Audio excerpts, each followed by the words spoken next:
First of all the best to the all aspirants. AIBE దీని nature ఏంటి? Exam nature ఇది only qualifying in nature. So 99% వచ్చిన వాళ్ళకైనా same. అలాగే cut off marks కన్నా కూడా ఒక్క మార్క్ ఎక్కువ వచ్చినా కూడా వాళ్ళు క్వాలిఫై అయినట్టే.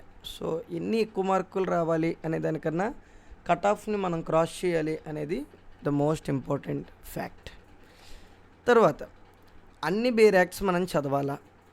అవును, మామూలుగా అయితే చదవాలి. కానీ తక్కువ టైం ఉంటే అవన్నీ చదువుతూ కూర్చుంటే మనం క్వాలిఫై అవ్వం. సో కుదిరితే చదవండి. అది మనకి మిగిలిన జ్యుడిషియరీ ఎగ్జామ్స్కి కూడా అలాగే మన ప్రాక్టీస్కి కూడా యూజ్ అవుతుంది. కానీ తక్కువ టైం ఉన్న వాళ్ళు మాత్రం టెంపరీగా కొన్ని ట్రిక్స్ ఫాలో అయ్యి మనం చేయొచ్చు. ఎలాగా? First of all question paper తీసుకున్న తర్వాత ఓఎంఆర్లో మీ బేసిక్ డీటెయిల్స్ అన్ని ఫిల్అప్ చేసిన తర్వాత క్వశ్చన్ ఏ యాక్ట్కి సంబంధించింది. ఫర్ ఎగ్జాంపుల్ ఈ క్వశ్చన్ ఇండియన్ పెనల్ కోడ్కి సంబంధించింది. సో ఈ పక్కన ఐపీసీ అని రాసుకోండి. అసలు మీరు బబుల్ చేయొద్దు, ఆన్సర్ బబుల్ చేయొద్దు. ఫస్ట్ ఇనీషియల్ టైంలో ఐపీసీ అని రాసుకోండి. ఇది బిఎన్ఎస్ అని రాసుకోండి. ఇది మోటార్ వెహికల్ యాక్ట్ ఎంవి అని రాసుకోండి. సో అలా రాసుకుంటే ఇలా ఐపీసీకి సంబంధించి ఒక 9 క్వశ్చన్స్ ఎన్నో కొన్ని వస్తాయి కాబట్టి సో అది మీరు ఫైండ్ అవుట్ చేసుకోవాలి. అప్పుడు మీరు ఐపీసీ ఓపెన్ చేయగానే అవి ఫస్ట్ క్వశ్చన్లో ఒకటి 10th క్వశ్చన్లో ఒకటి ఇచ్చిన లైన్గా అన్నీ మీరు చేసేసుకుంటారు.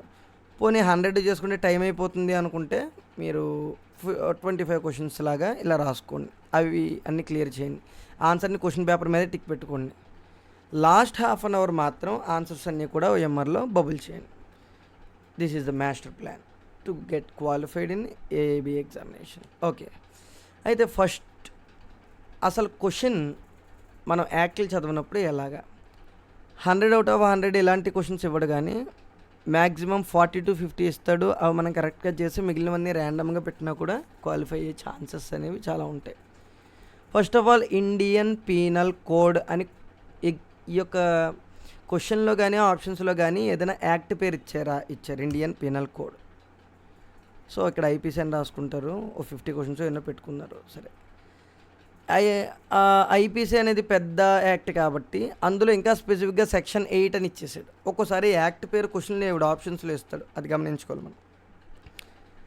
సెక్షన్ 78. సో మీరు ఐపీసీ ఓపెన్ చేసుకుని heart of the act is ఇండెక్స్లో 78 దగ్గరికి వెళ్ళి బుక్స్లో దీనికి ఎదురుకుండా పేజీ నెంబర్ వేస్తారు.